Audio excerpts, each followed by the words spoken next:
Welcome to the Rock is George podcast. I'm your host, George Dionne, and this is episode 39. Thank you for tuning in to the Rock is George podcast, whether you came over from rockisgeorge.com, anchor.fm/rockisgeorge, YouTube, or knac.com, or one of the many streaming podcasting platforms out there. For episode 39, I have the lead singer of a hard rock supergroup, Black Swan. Black Swan is made up of drummer Matt Starr, known for his work in Ace Frehley and Mr. Big, bass player Jeff Pilson, known for his work in Dawkins, The End Machine, and Foreigner, guitarist Reb Beach from Winger and currently Whitesnake, and of course vocalist Mccully. You probably know him as the frontman of the Michael Schenker group. He also released a great solo album last year called Standing on the Edge through Frontiers Music. I had the chance to see Robin for the first time a couple years ago when he was part of Michael Schenker Fest, where Michael Schenker brought out all his past vocalists, Gary Bardem, Graham Bonnet, Robin McAuley, and I dare you to find a better power ballad than MSG's Anytime with Robin on vocals. Black Swan first got together in 2020 for the release of their debut album Shake the World, and they're back about 2 years to the day later with their latest release, Generation Mind. It comes out on April 8th on Frontiers Music. I had the chance to talk to Robin ahead of the album's release. We had a bit of audio issues on Zoom, so what was salvaged was the best I could get out of it, but it's still an informative interview. So here's Robin McCully of Black Swan. If I knew absolutely nothing about Black Swan, how would you describe the band's music to me? Whoa.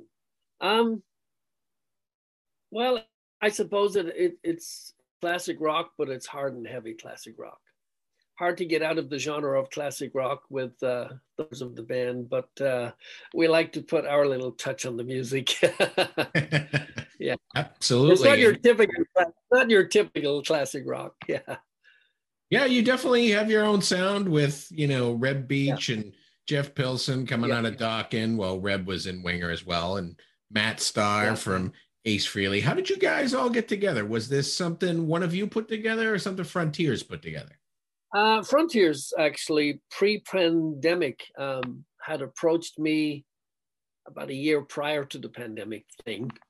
And they wanted me to do a solo record. I really had no interest at all in doing a solo record. And so we put that on the back burner. And then Jeff called me, and I've known Jeff. Jeff was my best man. So I've known Jeff for 30 plus years. Jeff said, hey, Serafino wants me to put a band together, and he wants to call it a super group. And I went, nah, I don't like the idea of a super group. I mean, that's just so hokey. And he said, no, really. He said, I've already talked to Reb, because Reb was on the Tooth and Nail with for Dawkins, and he's totally down for it if you'll be down for it. And I went, well, if Reb's doing it, I would love to do it. And I said, are you playing bass? And he said, no, I'm not playing bass. I'll be the producer, taking a back seat. And I went, nah, that's not going to work. You have to play bass. And he said, no, I got some great bass players lined up. And I went, yeah, they're all called Jeff Pilson. So we started writing, to answer your question. We started writing, and Jeff, of course, was producing, and he'd lay down the rough basses, and Reb and I would go rough my ass, And so we kind of beat him up, and he goes, okay, whatever. So we got what we wanted, and he got what he wanted. And then I had worked with Matt a couple of times, and we got Matt in on drums. And hard in the beginning, because with Dawkins and Winger and Whitesnake, I was heavily involved 5 nights a week with a classic rock show in Vegas. So I was forever working. Matt was out with Ace Frehley, and he was out with Mr. Big. So he just managed to get our schedules, and they'd send me some songs. And then whenever we could sort of be all in the same place at the same time, which wasn't often, we'd start to lay down the tracks, and we came out with Shake the World, which we were really happy with. Then the pandemic hit, and that kind of put a dark cloud over the entire world, let alone the country, and a simple CD. And here we are, almost 2.5 years or something to the same day, same month. It was Valentine's Day when we released Shake the World, and it was just the day after St. Patrick's Day we released the second single. So we make it work. It's difficult because we're really, as individuals, with our own schedules, but we got it done, and we think we just took this second record up a couple of notches and put our mark on it, and it's great. We're very happy with it. So I hope that answered your question. The second album is Generation Mind. It comes out April 8th on Frontiers Music. And yes, I would agree with you that it's a more focused album. Do you think this is because you guys are kind of gelling with each other after the first album? Know each other. I think we know each other now. And Reb is just his depth of melody, and he's just a great guitar player. We kind of, you write a bunch of tunes and then you go, that's what we do. And now you're in the next phase and we go, here it comes. Yeah, we didn't really discuss it too much. We just went kind of the unspoken word. We knew what we were about. We laid it down on the second record, and we're very happy with it. Yeah. I think one of the best things about, the Black Swan sound is it doesn't sound anything like the bands that you guys are in. It doesn't sound like Dawkins or Winger or Whitesnake or MSG or anything like that. You guys are carving out your own sound. Jeff said, well, the label wants a classic rock record, and we just laughed. We went, what's that? That's a name. That's it's like, oh, well, there you go. There's the bag. We went, okay, move on. And they just started writing the music, and we went, I'm not thinking about classic rock or any other kind of rock. This is just what we're doing.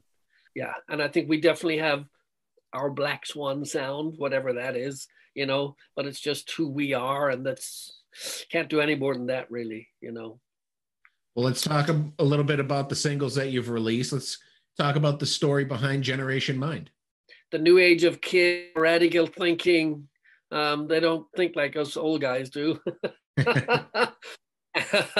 And that's kind of where I went with it lyrically. All right, let's start with the story behind Eagles Fly. So Eagles Fly is basically lyrically is around H.G. Wells' War of the Worlds, which I was a huge fan of. I particularly liked the album that Jeff Flynn had recorded with David Essex and Phil Lynott and Justin Hayward. And also Richard Burton was the narrator on that. And I was a huge fan. I loved the artwork. So when I heard the opening riff to the music, there was something in there that sounded like one of the aliens on the album. And Reb was laughing at me going, I have no idea what you heard. Okay, I heard it. And here's the storyline. So that's really where all of the video concept ideas came from the director. He got the storyline, and we ended up with that video. And I think I told you earlier, one of my friends yesterday calling me going, dude, how come there's no water in the pool? I said, well, he'd look funny if he was floating around in there, but maybe he should have been. I'm not sure. Do you have another single planned for release day? Yeah, there is another single called Miracle that will come out with the album on April 8th. And it's the video is really cool. It's basically sort of a personal view behind the scenes of both the making of both videos. It's actually really cool. Better than most of the time the label puts out sort of a lyric video, like with a still background, and I'm not really too keen on that sort of stuff. This is much more of a sort of behind the scenes look at the band and ourselves as individuals, just hanging. So that comes out on April 8th. And I noticed this morning, even though we just dropped Eagles Fly yesterday, I think we're over 30,000 views already just on the day. So it's good. Somebody is watching, so thank you, everybody, whoever the somebodies are. Thank you, and keep watching, keep sharing, keep liking, and thank you, George. It's awesome that you take the time to promote it for us. We really appreciate it. No problem. You guys are releasing Generation Mind in several formats. You have streaming, you have physical CD, you have vinyl. Are you? I mean, you're an old guy like me. You must like vinyl.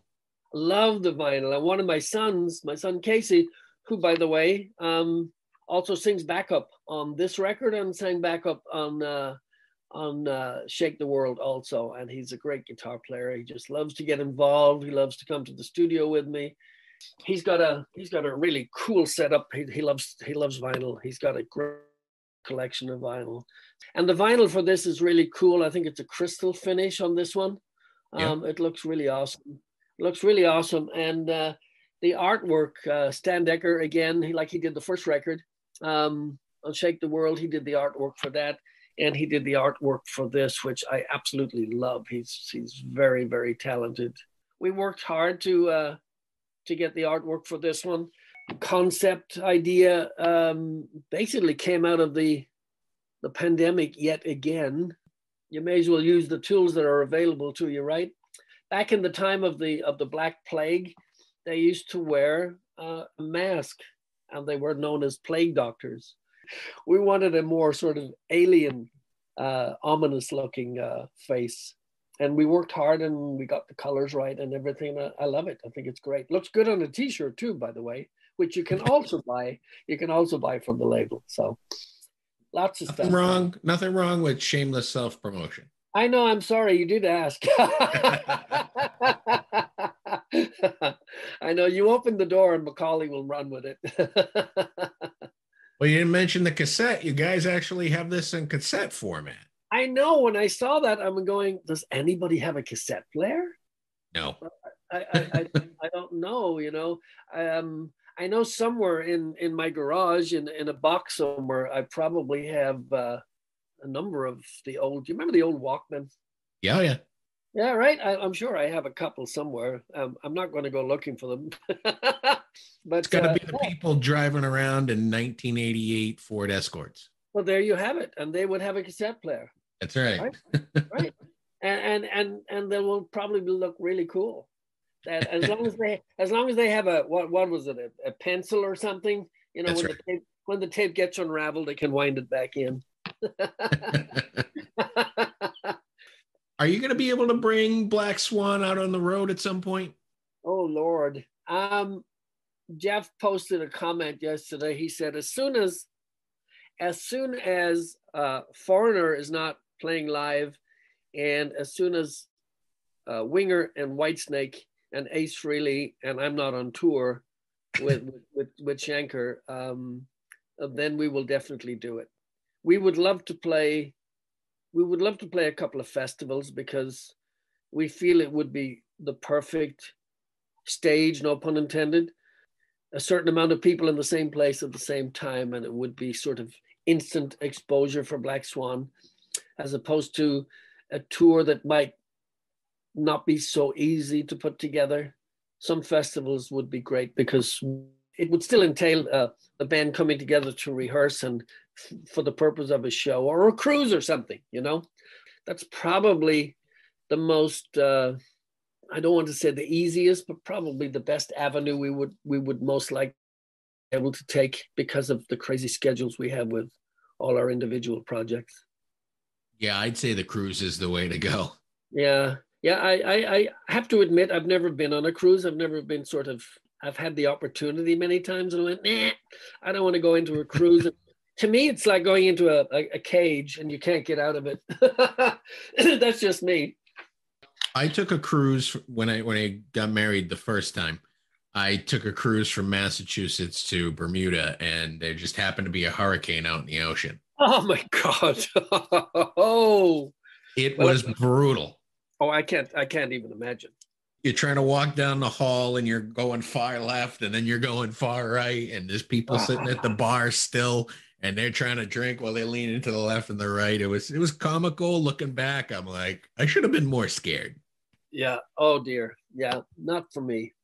Not for me. Or maybe no cruise. Let's just play the festivals. You know, I love solid ground under my feet, George. Well, if you leave from Florida, you'll be fine. Just don't leave from, the Northeast. Right, I promise. So you are heading out on tour. I just read yesterday you're doing a couple of months with your old pal Michael Schenker. I am. Ronnie Romero is on the new record. Ronnie ran into some personal issues and was unable to fulfill that initial commitment. So I'm jumping in to take care of you and some of the UK shows. And Europe is pretty extensive because I think it starts all the way up in Finland through Sweden and Germany and all the way down into Spain and Italy. So I'll be doing that. And I think later on in the year, Ronnie seems with him coming back in, but we'll see as it goes. We're all there to support each other. So I'll be busy throughout April and May with Michael Schenker. Michael Schenker. Have you been back on stage since the pandemic lockdowns? I did a couple of shows. I was part of a Las Vegas classic rock show, Raiding the Rock Vault, for the last 7 years, right up to the pandemic. We covered some 1,500 shows, 5 nights a week. Voted best classic rock show in Vegas. So we're scheduled to get that back into gear, I think sometime around May or June. And I did a couple of shows in Vegas, some corporate events in the meantime. Yeah, nice. That's what we do. So, when we're not on stage, what are we going to do? Bake? Although I like baking. You didn't make any Irish soda bread for St. Patrick's Day? No, and I will tell you, George, my wife makes a really good soda bread. And she's from Vienna.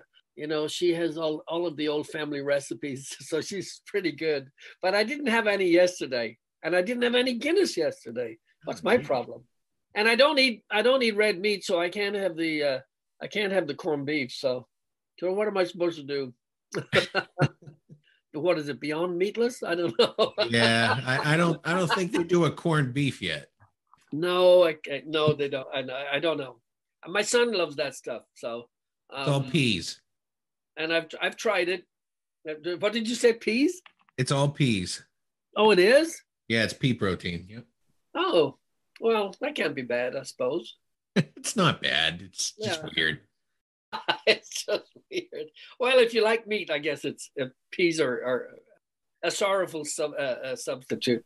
I want to thank you for talking to me today. And the new album is Generation Mind. It comes out on April 8th. Robin, I wish you the best of luck. Thank you so much, George. Thanks for having me. Sorry about the issues, but we got to chat, which is great. That's right. And I'm sure we'll chat again, either, your next solo album or whatever else you're working on.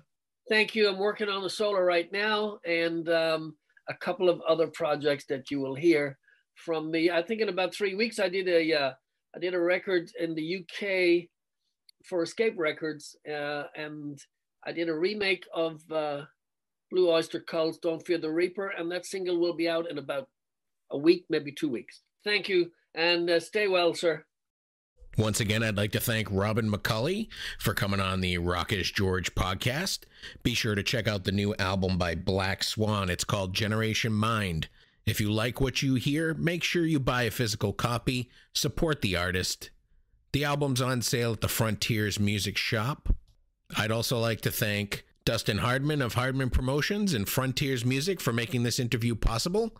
You've been great. I've been George Dionne, and I'll see you again soon.